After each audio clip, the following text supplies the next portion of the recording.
Hey, everyone, and welcome to Cyber Social Hub Hubcast. It's Friday. It's 2 o'clock here on the Eastern time zone in the United States. So you made it. You made it to almost the end of the week. Just got a little bit of time left to finish out your Friday. But hey, congrats on making it. And thank you guys for hanging out with us. It's going to be a fun show today for sure. What I did notice, though, is when I started the show, when I hit go live, LinkedIn failed to pick us up for whatever reason. So it looks like we're just live on Twitter, YouTube, of course, and Facebook. No LinkedIn today because it's showing me this big, ugly alert right now at the moment. So anyway, that's okay.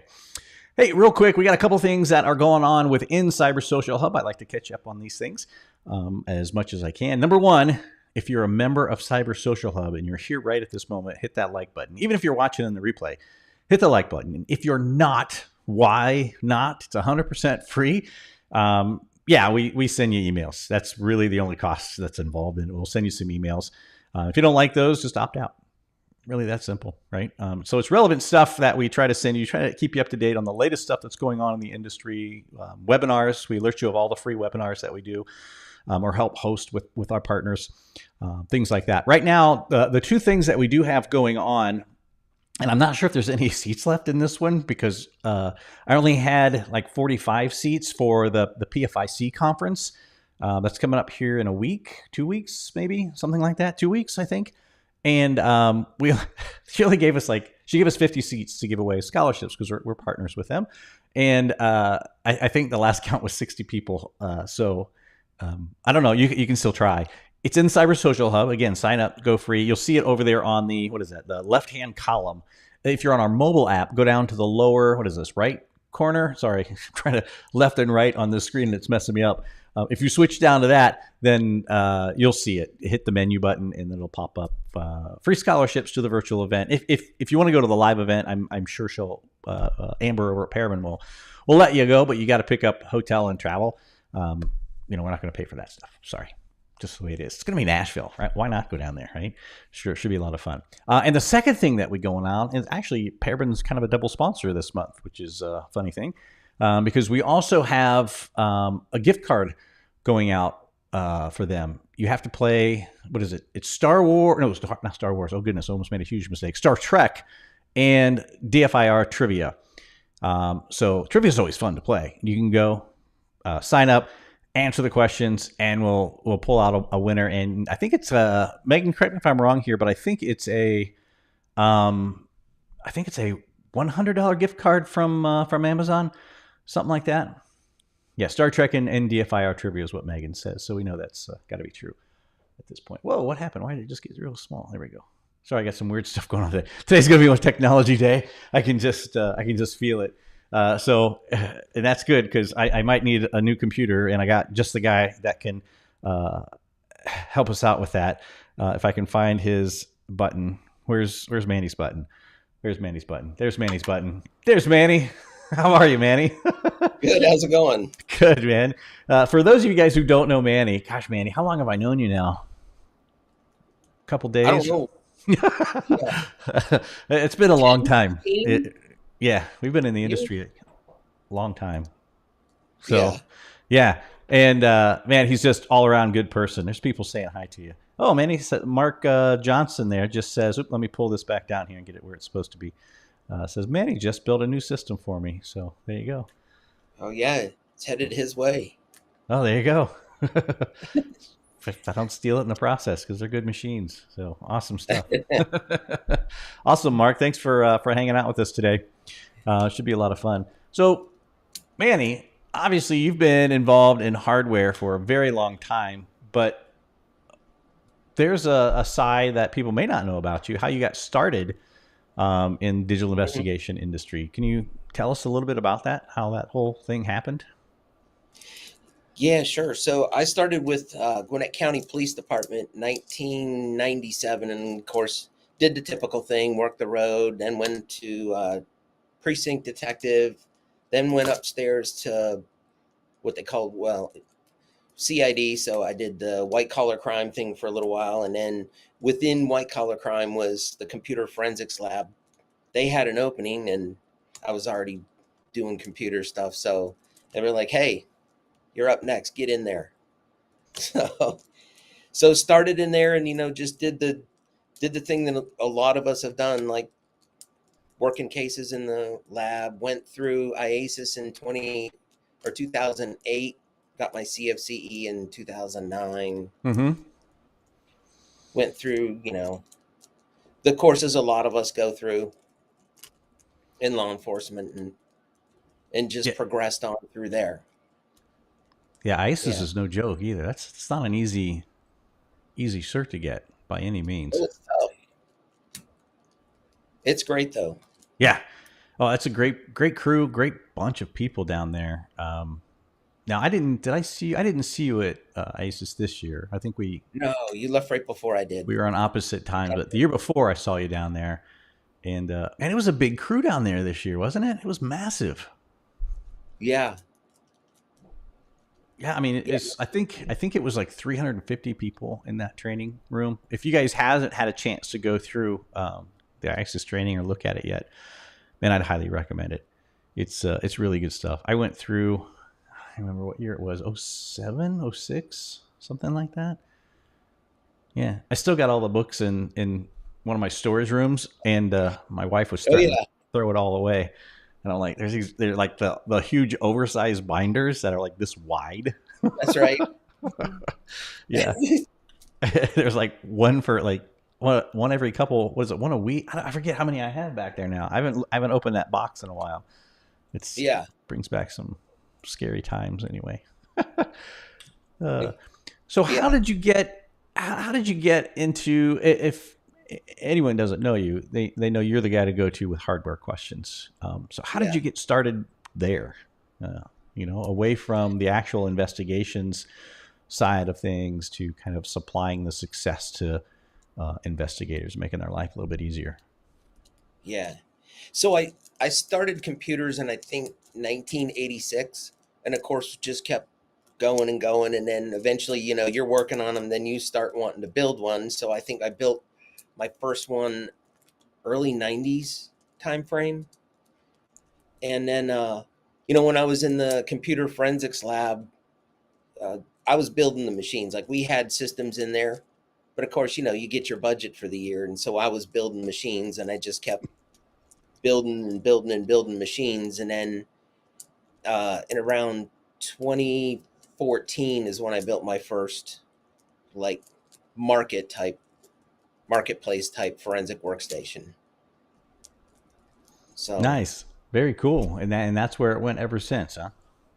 yeah. Yeah. So you have quite a huge. So obviously you started a company called BitMines, right? Uh-huh. Been around for how many years now? A couple years. Five, Yeah. 2018. Gosh, holy cow! Has it been that long already? Right. I Yeah. remember when you started it. Right. That's Yeah. awesome. Yeah. Congratulations. That's awesome. Yeah. Yeah. Thanks. Yeah. Yeah. And It's what's the uh, website for that? What's the website? I'll put it in the chat here so people can get it. www.bitmines with a z.com. bitmindz.com. That's awesome that you even got the URL and everything. You are set. I'm trying to type this without and talk at the same time, and that doesn't always work. I think that should be it right there. Yeah, and you guys should be able to click that link. If I chat it, the link should be clickable. If any of you guys chat it, then it won't be, just because that's the way it works. Yeah. Awesome. Yeah. So let's talk a little bit. Hold on, I had some things that I know I wanted to ask you for sure about on here, and man, I don't have my glasses with me, of course, and people don't think about the hardware that they're using a whole lot when it comes to computer forensics, right? Because the big Right. emphasis, like if you go to, well, if you've ever been to just the shows in general, the focus is on software, right? Um, Yeah. and there is no digital forensics. And I was telling you this yesterday, or whatever day we talked this week. There's no Uh-huh. digital forensics without a computer, without a hardware to actually do it on. Right.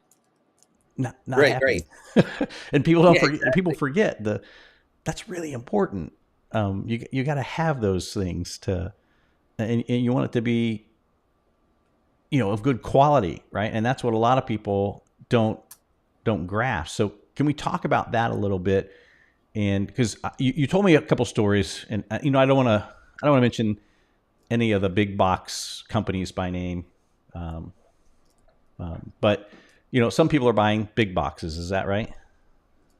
Yeah, uh, and most people would probably understand this. Like a lot of a lot of agencies, their computer purchases are driven through like big box because their admin assistants have them, and the command staff has to use those. So when when a forensic examiner goes, hey, I need a new machine, like this thing is slow, I can't get any casework done, they go, well, go on the website and pick one out.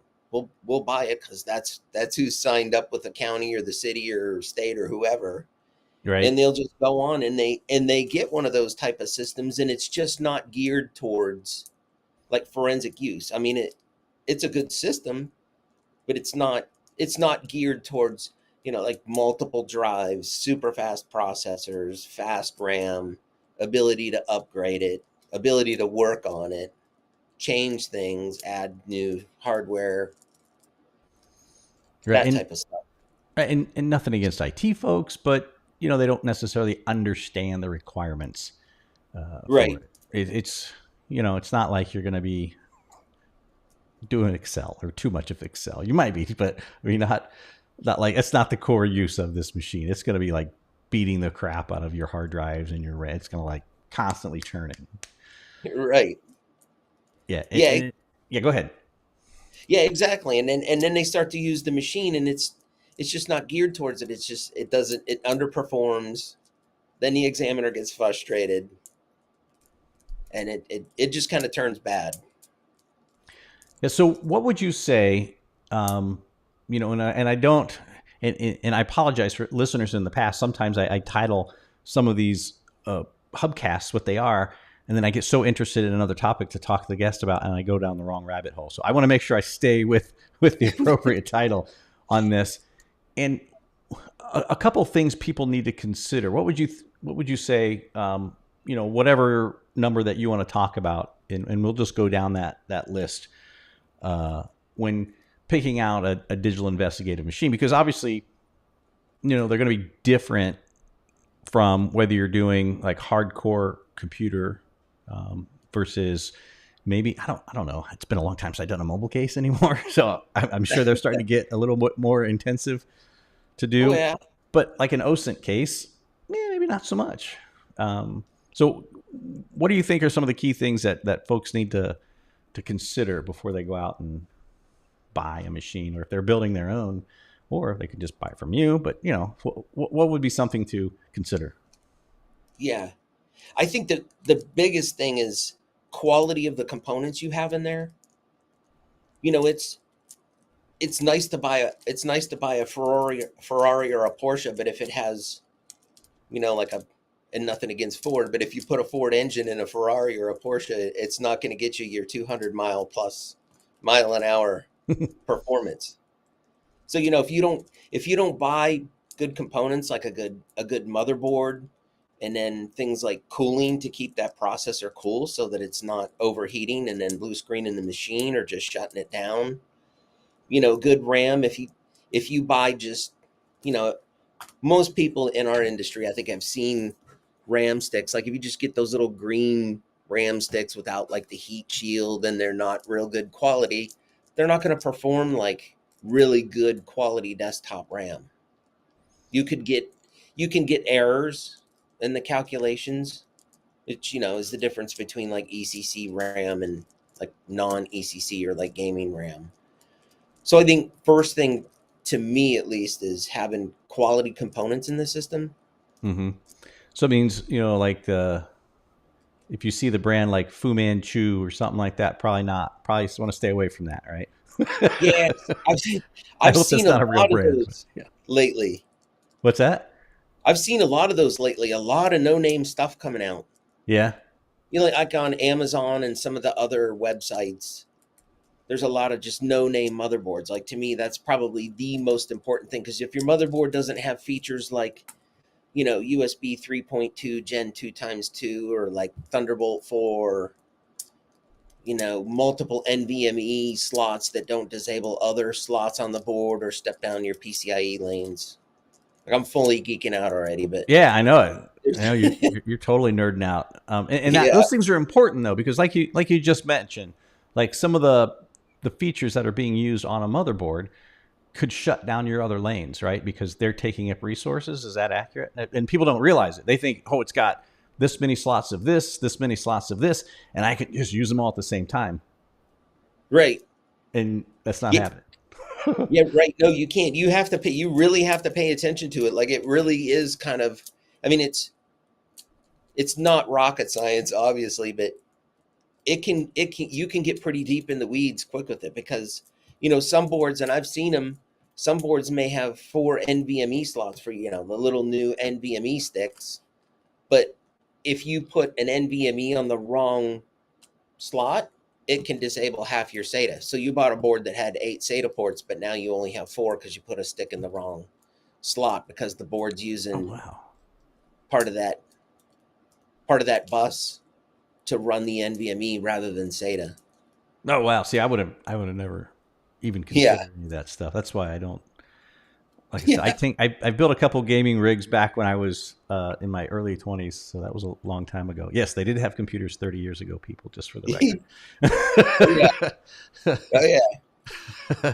But and that's really as far into it as I ever got. But there's so much to consider with just in quality of parts alone. And you had mentioned something that was pretty important, because that quality of parts, people think, oh, the motherboard's quality, the RAM's quality, hard drives quality, but I'm just going to go and buy these little cheap cables. You mentioned something earlier in the week about that.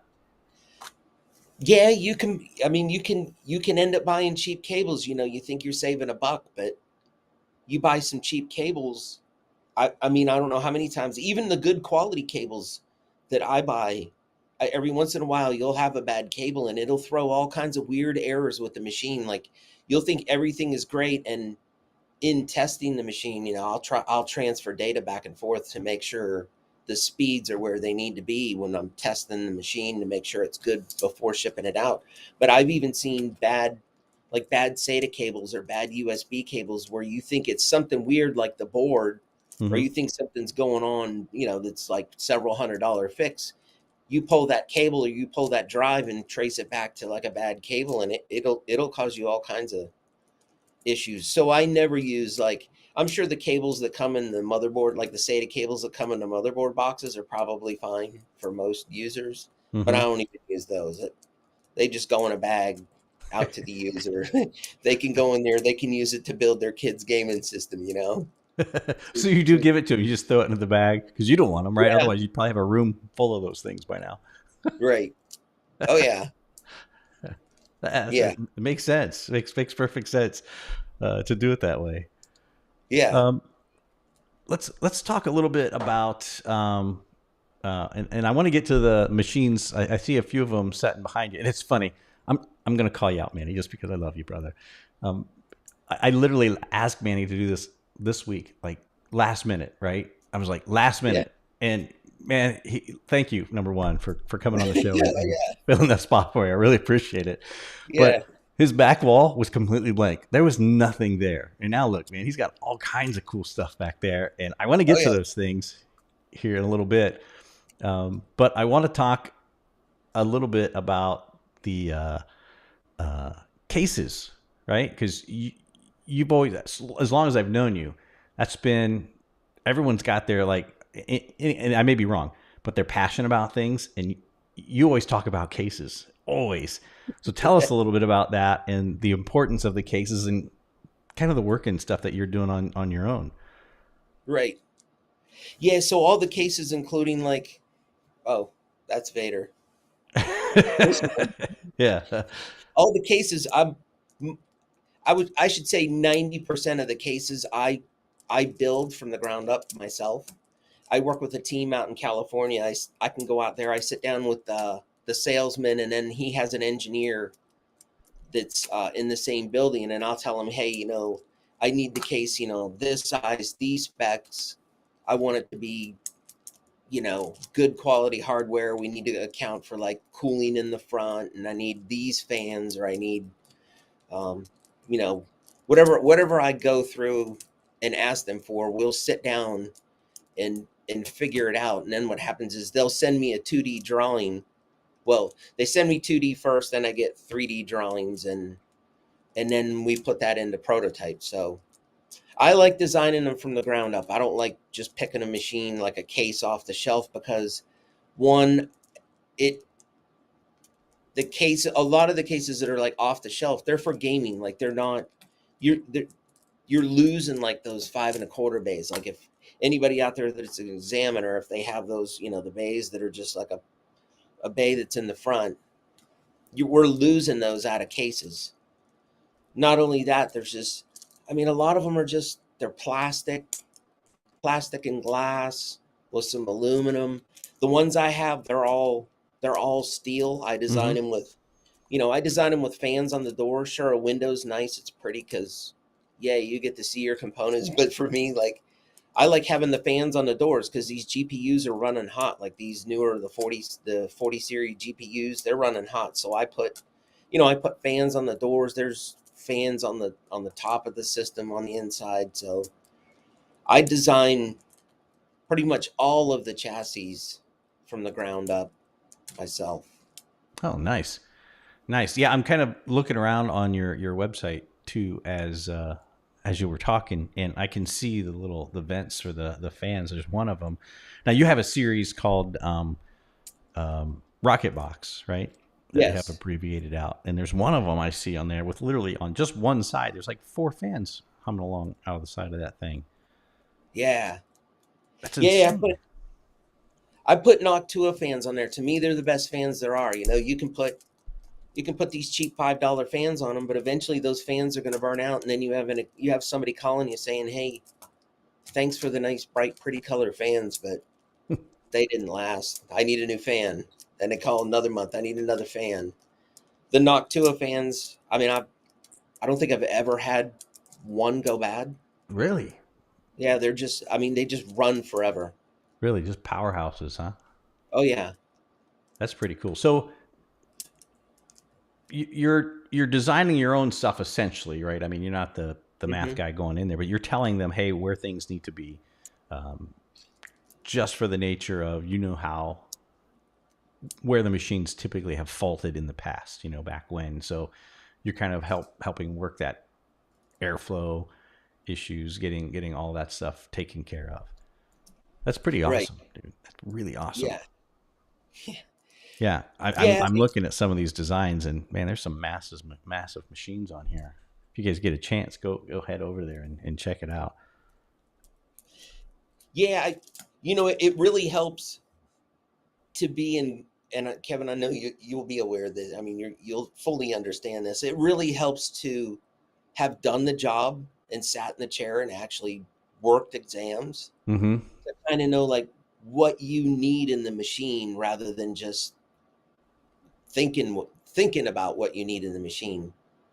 So it helps to have done it, worked cases, know what works fast, know what doesn't work fast. So that's kind of why I build the cases the way I do, even on the ones I have now. And I'm getting ready to get another batch. I've already done the prototype phase of it, but I'm getting another batch end of August where I'm going to have the capability to mount 8 drives on the inside wall Holy of cow!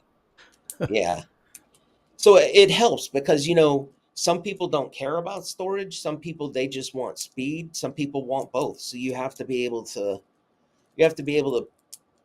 pivot and give them what they want, Right. and have a case that is applicable for anybody that needs a system. Yep, for sure, for absolutely. Now I know a lot of people are thinking, well, why can't we use like some small machines for the smaller things? And I think we were talking that you had some. Is that the one you were talking about? Where's the bread box machine? Hold on, is that what I wrote down? Yeah, Is you it said something way? about a. Is that one? That's hang on. Yeah, this one That's it right I there. have to point opposite. I know it's backwards, so I just got to watch my fingers. I can't come through onto yours, but yeah, right there. Yeah, that's pretty close to what it'll be. Um, I wanted to go with a smaller system. To me, I mean, I can just tell you from testing the forensic software that's out there, you just can't beat. I mean, you can, but for the price, you put one of the newer Intel processors or new AMD processors on a mini ITX board with 4 NVMe's, Mm-hmm. throw on like a 4060, and I mean, you're screaming fast through cases. Yeah, Super, super fast. yeah, and it's good to have those small ones, and we'll come back to those in just a minute, just because Bruce wants some specs of a good forensic box. I'll let Manny answer this, but specs are just specs, right? There's a marriage of components, right? So, man, I'll let you handle that. Yeah, I'm right now. I mean, you can go to Passmark. I'm sure I'm sure the OS forensics folks will appreciate that. But you can go to Passmark, who makes their software, and they've been kind of the de facto standard for forever. I've Passmark's been around since I can remember. You can go on there and it has all of the processors.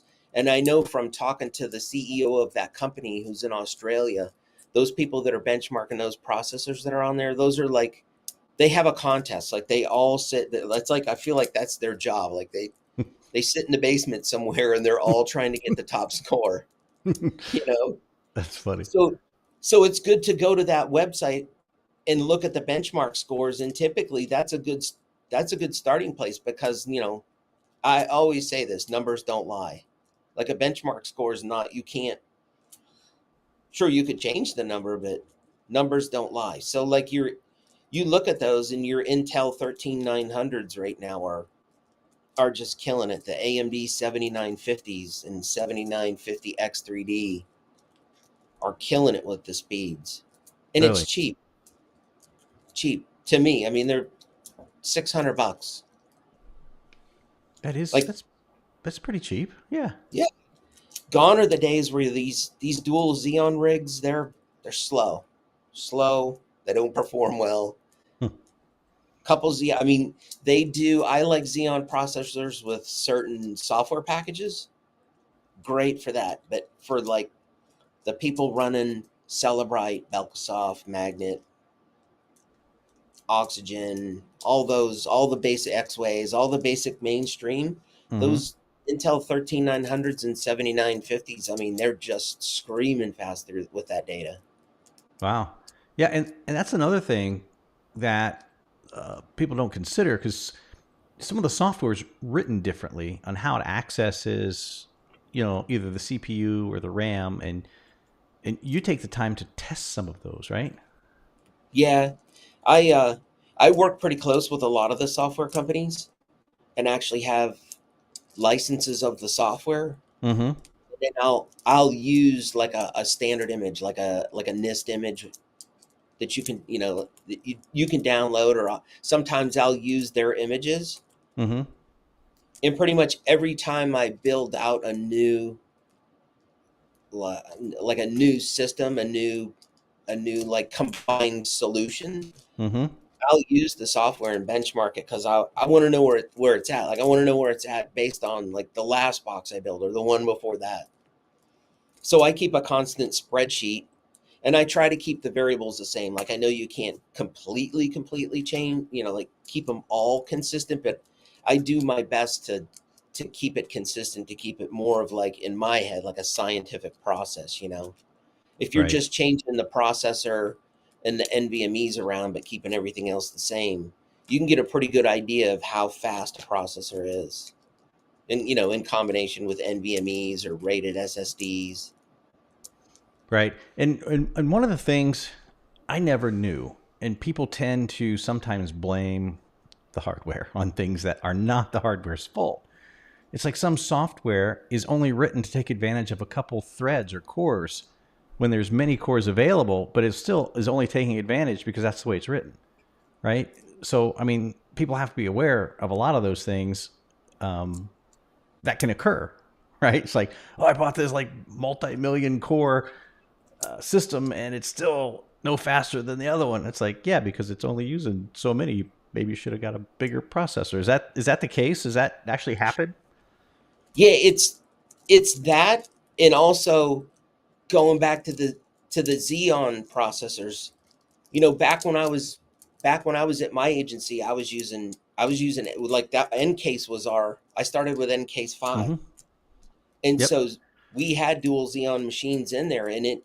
I mean, nothing against the software, but it ran slow because to me Xeon wasn't the solution. So yeah, a lot of sometimes it's software, but a lot of the times it's hardware too. It can be hardware, Yeah. and and inevitably there's a bottleneck somewhere. So I'm always trying to figure out or eliminate bottlenecks in a system. You can't just put on, you can't build a machine and put on an Intel 13900 and a couple NVMe's, but then your source location is a SATA drive running at 6 gigabit. You know, you're gonna there's your bottleneck. Yeah. For So the you have to non-nerds, eliminate. Manny, translate that. That's a bad thing, right? Yeah, All yeah, right. yeah. So you don't want to have you want some modern tech in there is what you're saying, right? Right. Yeah. Yeah, Manny, you NVMe's you just you the way to just go. think nerd, and that's the way it runs, man. That's just I think everybody should know you need SSD. Yeah. The problem is I usually can't get it out of my head. I'm always trying to think of. There's always a better way to do something. Oh yeah, absolutely. Oh yeah, I That's agree. part. That's part of the company. That's part of the reason why I called it BitMinds is because mine's like I'm always trying to think of a different way to do something or a better way. You can always improve on current technology or combine newer or current technology to make something better. Mm-hmm. Yep, absolutely, absolutely. Now I want to go back a little bit to talk about the small computer in the back. What do you call what is the name of that one back there with Vader standing on it? Yeah, that's that's the XI Oh, on the that's right. website. Okay, yeah, I see it right here on the website. I found it. Okay, Yeah, so I yeah. tell me the advantages of having one of these smaller systems, because number one, someone may look at the price and go, I can buy like a big box brand for these things, but again, as we stressed, it's you're not going to get that performance. It's just not going to happen. Right, But anyone who's been in forensics a long time know that that's a great price point on these things. But right. what's the advantage of having these? I like them because a box like that has, I can put an the Intel 13900 or an AMD 79 series in one of those. The boards that I'm using will hold four NVMe's or either three or four, depending on the board. Mm-hmm. And you can put you put the brand new 4060 Ti card in it, and you've basically got a fully functional system that you can use for processing, and it takes up like fractions of the space that these big giant monolith machines that are out there Yeah. take up. And to me, my thought is it's cheaper if you have the budget. This that thing will run sometimes as fast as a bigger machine. You don't get all the write blockers, but a lot of us have write blockers. Like we've gotten free write blockers if you went to NCFI, or maybe you Mm-hmm. just bought write blockers, out of your budget. So a lot of us have external write blockers, and the ones that you put in the machine, they're running off USB 3.0. So you're not really gaining a ton of speed by having the one inside the machine. So my thought process is make them cheap, make them small. If you want to buy multiple systems, you could run Celebrite on one while you're running Axiom on another case, or like Belkasoft on another. Heck, you could have three or four of those things stacked up and be working four cases at once, Yeah. rather than it about $4,000. If you spent 12,000, you could have three of those. And I've tested that system up against the larger systems, and yeah, you can stuff more SSDs in the other ones, but most of these cases now that I've seen or that I've done the testing on, Most of the time, you just need your OS volume, your temp volume, your cases, and then a place where you're holding all your EO1s, your phone dumps, your DDs. Mm-hmm. And those things are fast. Like now we're at PCIe NVMe 5.0. So those things That's we need. you're speaking a different language to me now. I mean, maybe I knew what that was at one day. Yeah, It just means it's fast, right? The technology right. much more efficient and fast. Yeah, the newer ones they'll run up to 10 gigabytes read write a second. Whew. And I've tested it where I've had three of them running at the same time, like starting a benchmark test. Like, I click start, start, start with three of them running at the same time. Didn't lose any speed.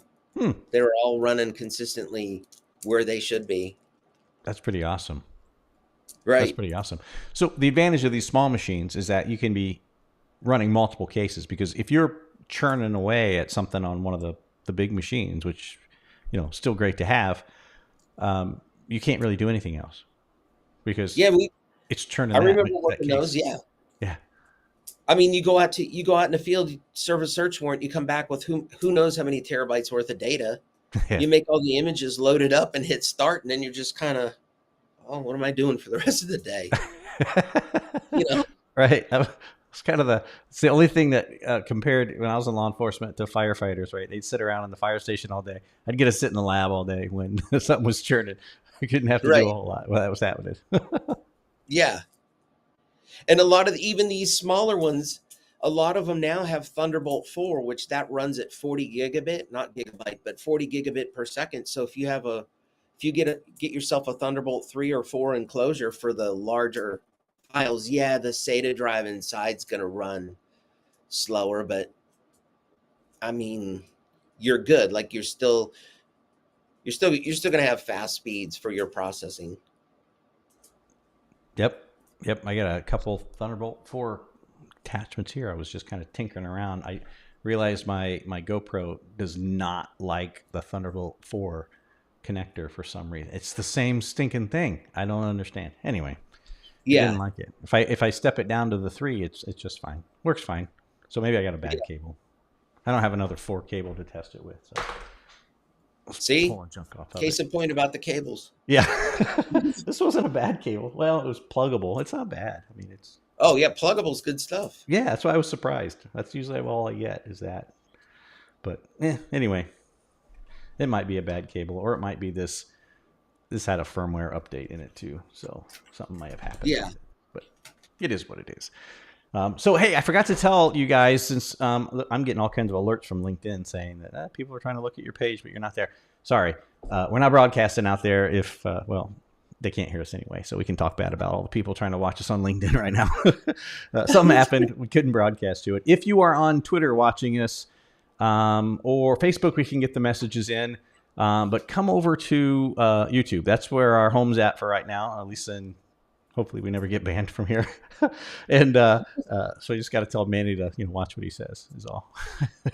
Yeah. And that's where the chat's at. So if you want to chat with Manny or have a question about hardware, anything like that, or recommended specs, because I know I saw Bruce post that in there. Oh, sorry, I just saw Mike had posted something in there too. Mike, we just had the Tego guys, right? The Tego guys. Oh yeah. Yeah, they just did a webinar with us the other day. Good software right there. Yeah, there they are right there. Mike's good. Mike's good people. Yeah, Really he is. If you guys have a question, dump it into chat. Feel free to ask away, because obviously, Manny's happy to answer all of these questions. It's like nerd dream for him. You can see he's got all of his Star Wars stuff in there. I see your other glowing head Vader over on the one side. Yeah. Over there. I Yeah. don't have anything new lately. hang on, let me slide to which side do I want to slide to get out of the way? See, it's backwards for me too, and I can't slide. There we go. This way. So I got the Mandalorian helmet there. And then my Lego Stormtrooper there. It's hard to see because it's kind of dark back there. I turned the lights off back there. And there's just all kinds of stuff. Like there's a Lego X-Wing right there.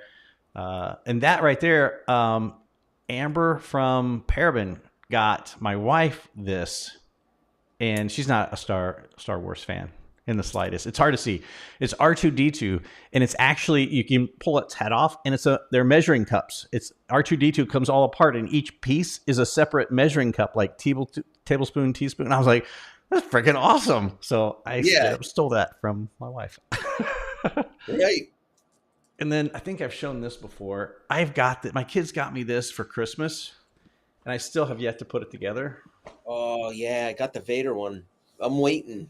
Yeah, and it's still got somewhere on it. I never took it off. Yeah, right there. It's still got some of the Christmas wrapping dangling from it. I got to put this thing together. I literally set it here on my desk and look at it every day and think, what a horrible father I am because I haven't put together the gift my kids got me. So it's terrible. Hey, I got a question. Can you program any of your machines to play like the Imperial Death March when you turn them on? Yeah, right. That would be cool. I've had people say that. I think Disney might come after you, but it'd be cool. Yeah. Yeah, I'm sure.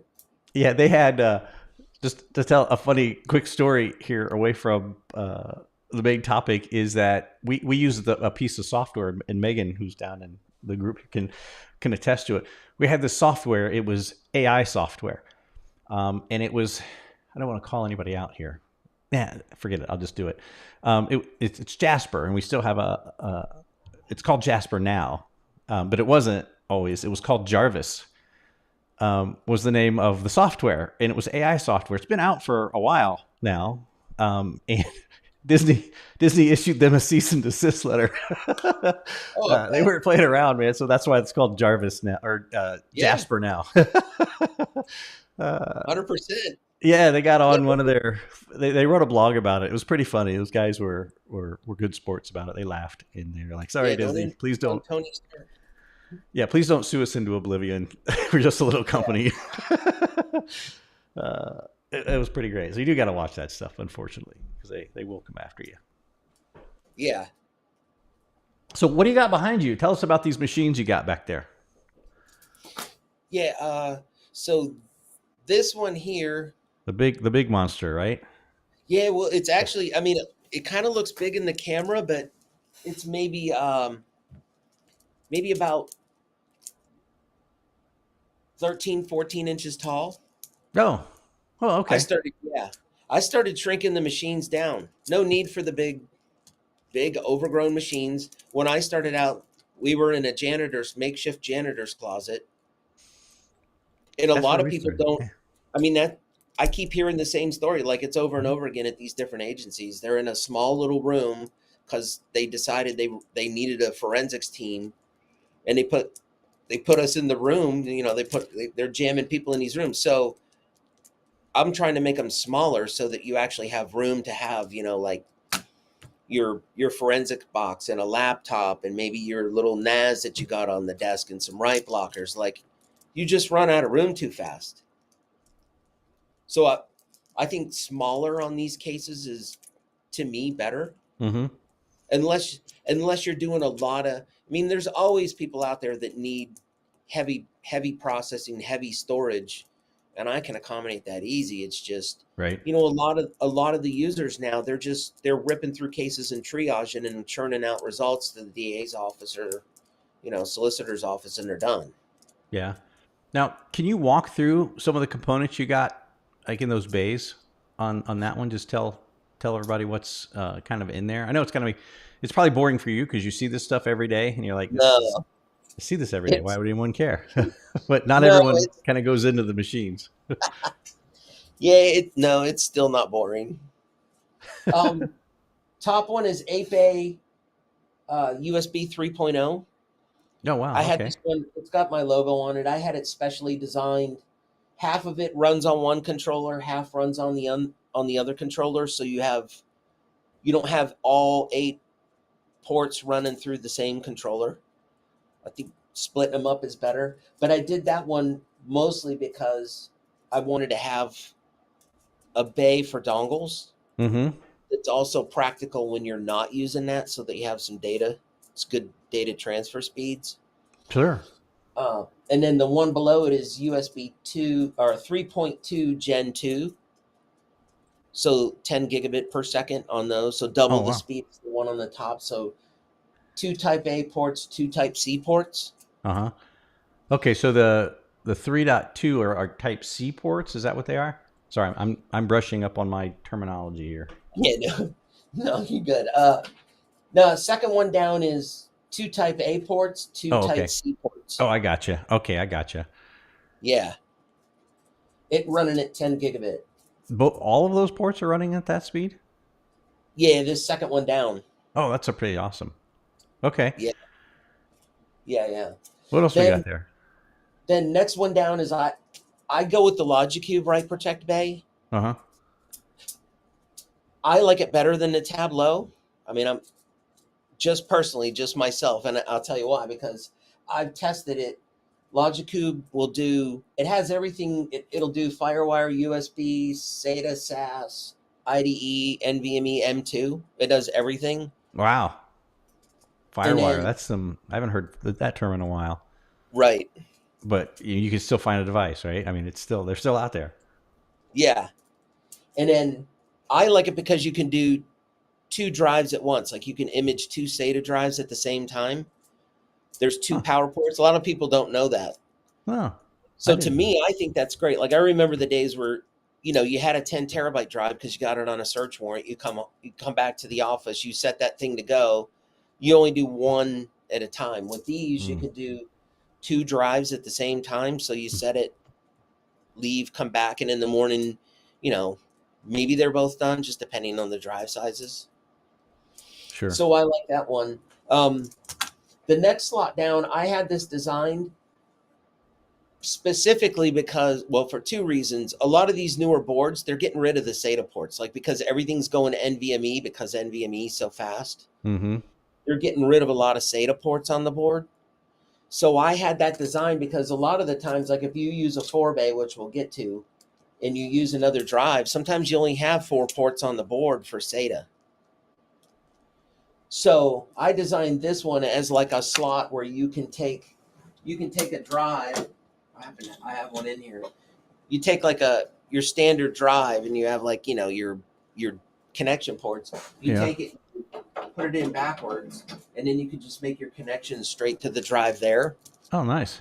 And I had it to where there's three 40 millimeter fans on the back side of it, drawing air across it. Like everybody's got their solution as to how to cool a drive. Uh-huh. But I'm not a personal fan of like the tray that sits out. When I was in my lab, I worked with a pretty heavy set guy. He would walk by that thing, and every once in a while, he'd hit a drive and it'd go flying. Oh, So yeah. I wasn't a fan of the tray either. I remember I had one. we killed several. Well, he killed several drives just from the thing that hit the floor and the heads crashed into the platter. So I like this because I mean you're not going to knock this off, and it stops at a certain point. You're not going any farther. Yeah, that's very cool. So That's it very keeps it cool. cool. It's drawing air past it. It's just not underneath. It's pulling it through. Mm-hmm. Then your basic card reader, forensic card reader, and then four at the bottom, four hot swap bay, like true hot swap bays where you can just take a drive and plug it in the machine and then shut the door and it'll pick it up. Nice. Yeah. Very cool. Like to me, all the basics of what most of us need. Write blocking, card reader, write blocked, then load it down with the ability to, transfer data back and forth.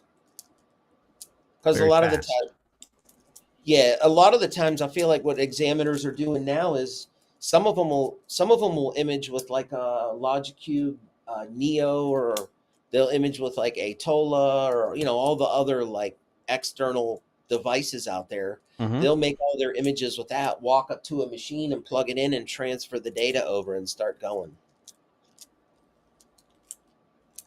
Yeah. So Yeah, that's a pretty good. Yeah, and that's kind of the.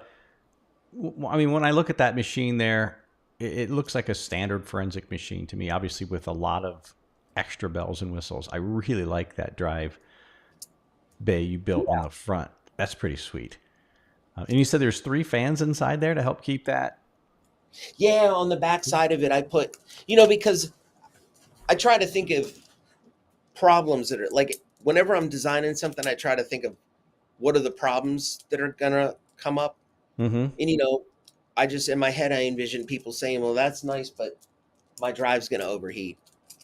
So to get rid of that, complaint or that possibility, I have the three 40 millimeter fans on there, and a lot of the times I'll put a control knob on the other side of the system, and so you can turn it up.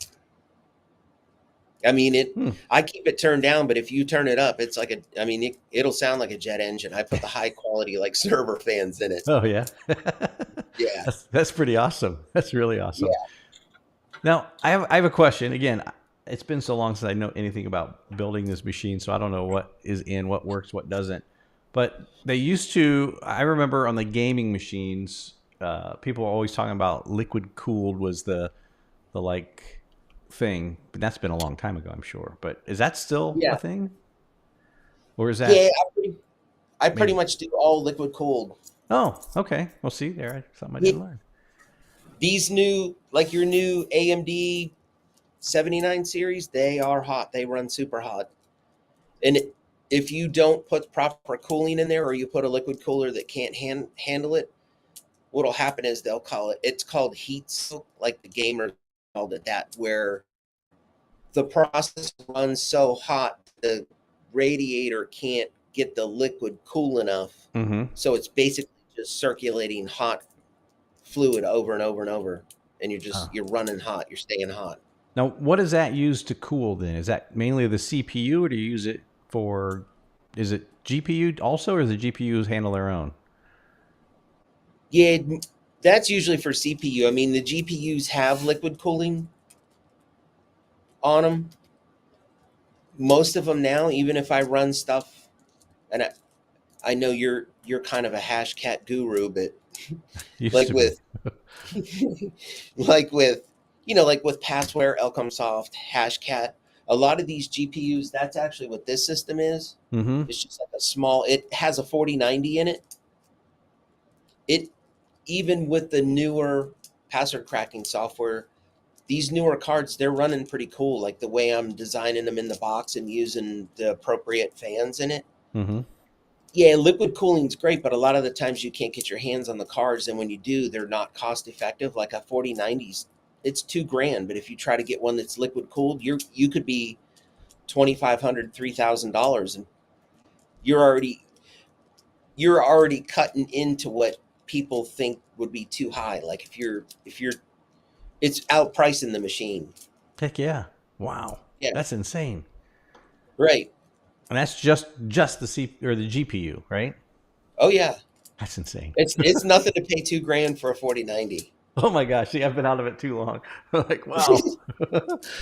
And Yeah, the funny thing is, you're not even playing games on it. You're cracking code. no.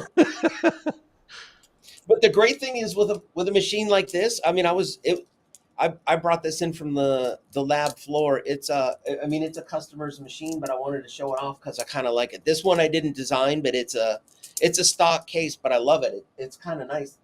I kind of like the utilitarian look to it. Yeah, that is really cool. It's But not yeah, I Mark. mean it It's not. runs Go it ahead. runs cool, and it'll do upwards of it'll hit like on zip files. It'll do 20 million passwords a second. Jesus, that's It's amazing. crazy. Yeah. That's pretty awesome. Yeah. So if you and people don't think of that either, because obviously they think they got to crack passwords and they think it's an easy thing. Well, that's really a different build altogether. Just to Yeah. focus on that alone, because they're all Right. GPU based, right? Which is graphics processor based, opposed to Yeah. the central It, processing unit. I'm trying to use the long term word so everybody understands what we're saying. yeah. And you got to keep those things cool. They'll overheat on you fast. So, how many have you burned up over your lifetime, Manny? None. None. That's pretty Oh, awesome. no. I've never I, I've never had one come back that was burnt up. That's pretty awesome. Yeah. That's real good. Are they? A Are lot of the they? software, a They're lot of not the playing software Call of Duty, companies. right? No Oh Call of yeah, Duty. Yeah. yeah, It'll double. I'm sure it'll still play games, right? If you needed it to. right. It looks Xbox-ish. Yeah. Yeah. That's awesome. Or what? Uh, do you build? And again, I'm sorry, I'm going off topic here just because I'm curious. In the last man, we've only been talking an hour already. That went by so fast. Oh wow. Do you build crypto machines at all, like mining machines? I have. Yeah. Yeah, back when it was hot, I had a couple people that knew me, Yeah. and they were like, "Hey, I need a rig," and I was like, "Okay, let's do it." Yeah, Did, I did did quite a few of them. Nelly? Did they make any money at that? Do you know? Yeah, I mean, I think so. Because I They heard were doing. again, I didn't really look into this stuff at all. I heard it was more usually power to run the box than it would be to the money that you actually made from those things. Yeah, it it took a little while though to get like your return on investment Yeah. Eh. because they'll throttle. They do stuff with the algorithms. Oh, do they? Dirty, Yeah, dirty, dirty. Well, that's awesome. So, yeah, so you could do that. So you could build one still today if you needed to, on a crypto machine. yeah. It's actually in our back storage area. Different part of the building. I have one. I actually took it back there like a day or two ago. It Oh, has nice. 610 G or GTX 1070 cards in it.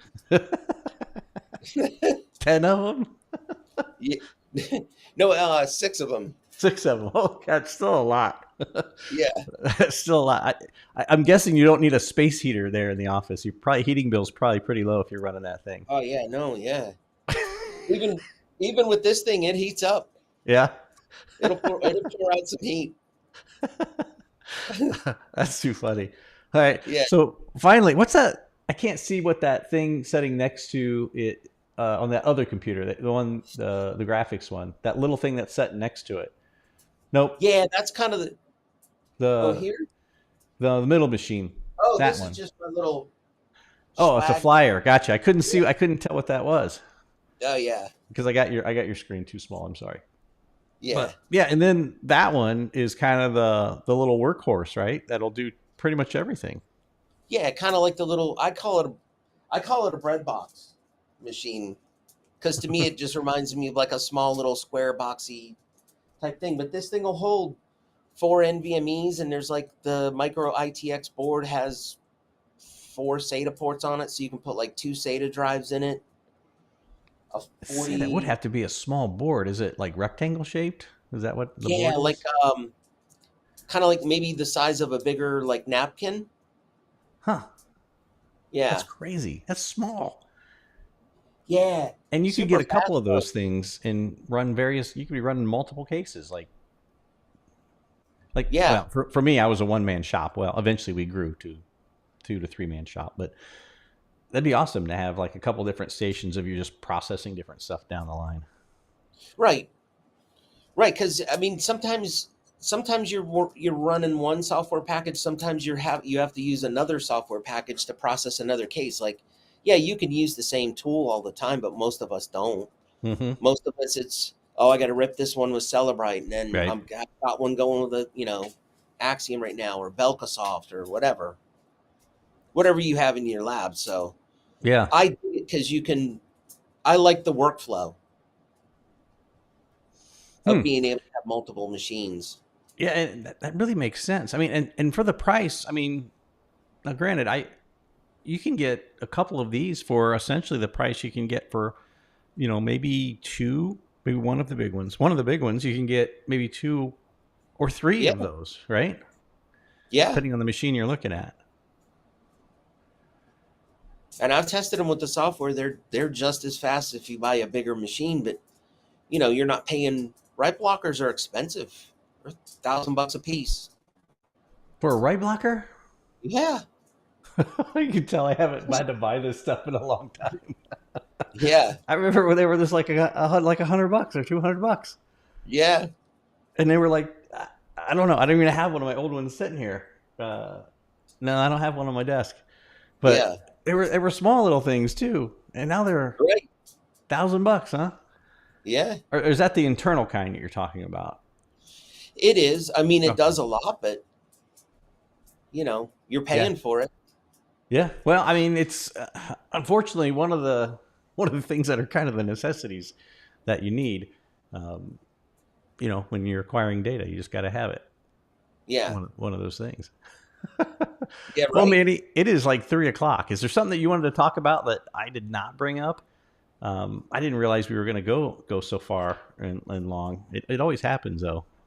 Yeah, I'm usually on watching on Fridays. It's a great show, so Yeah, you're usually on the other end of this thing. I don't ever care when it runs over. But I'm not gonna jam up viewers. Yeah, it's not like I have to take a commercial break or anything, right? Right. Are So you I'll going to? look. I'm going to look for some more questions here. If you guys have questions for Manny, um, you're in Cyber Social Hub, so you can ask there.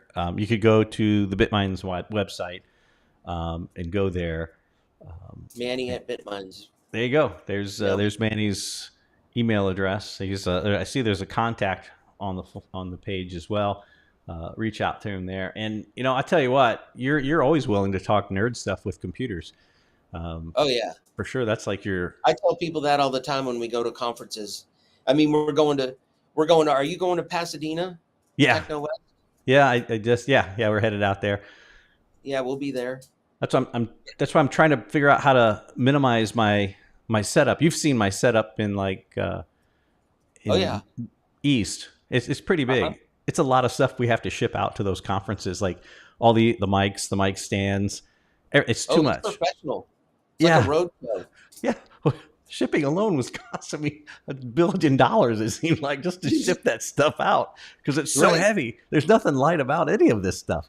Like these Right. microphones, they don't look heavy, but man, they're heavy. You could Oh beat yeah. somebody to death with it. And then I got on the bottom the big iron bases that hold it that are 5 or 6 times. Well, you saw the mics when we had you on at that Techno one year. Before, right. Yeah, they're heavy. Yeah. And that's just horrible to ship. So that's why I've been playing with this. That's why I was complaining about this. I've rigged out my GoPro because obviously right now I got the Canon R is what is hitting me right now, the camera, and that's what I usually take. I take this Canon or my other Canon out with all of the different lenses because you never know what kind of scenario you're going to be in. So I'm not going to do all that anymore. I'm just when we go to those long distance shows. So Jennifer, if you're watching, I'm sorry. We're taking smaller equipment to this show because it's too expensive to head out there with this.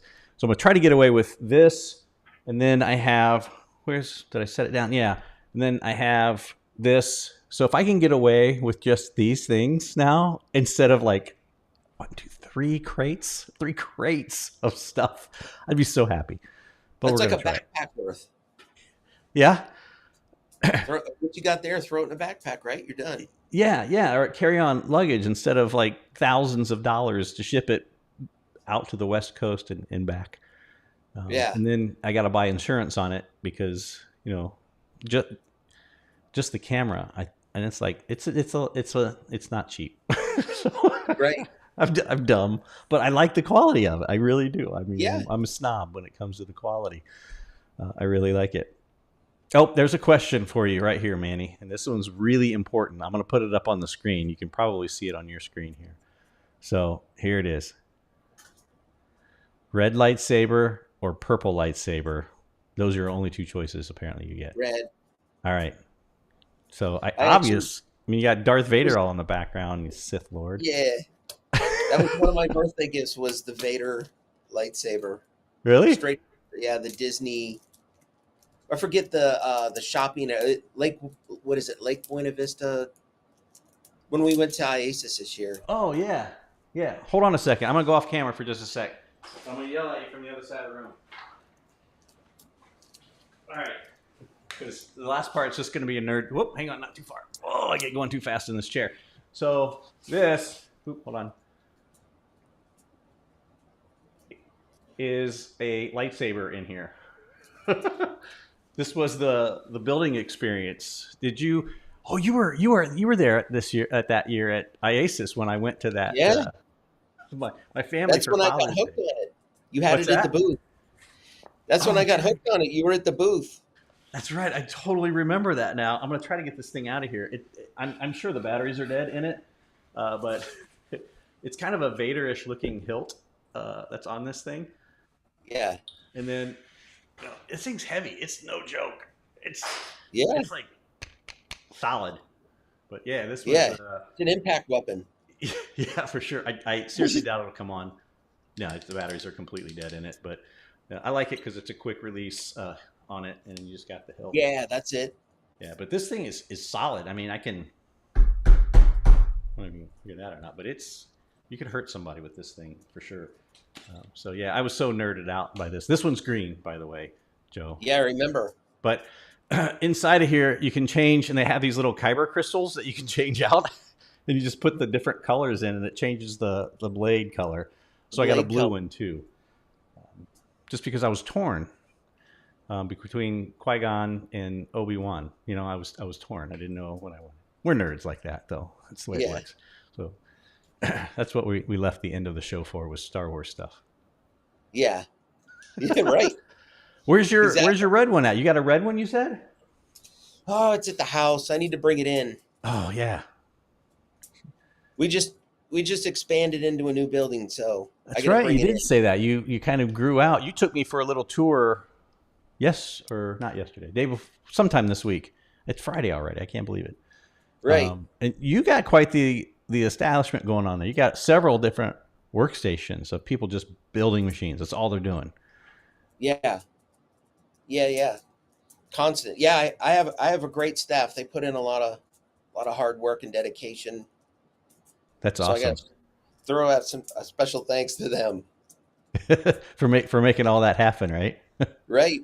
Yeah, it was great because when Manny took me, he actually picked up his laptop that he was on. It was like kind of walking around with it, and man, they were jamming. They had headphones on. They were just jamming away, building, which was freaking awesome to see. Yeah, it was pretty cool.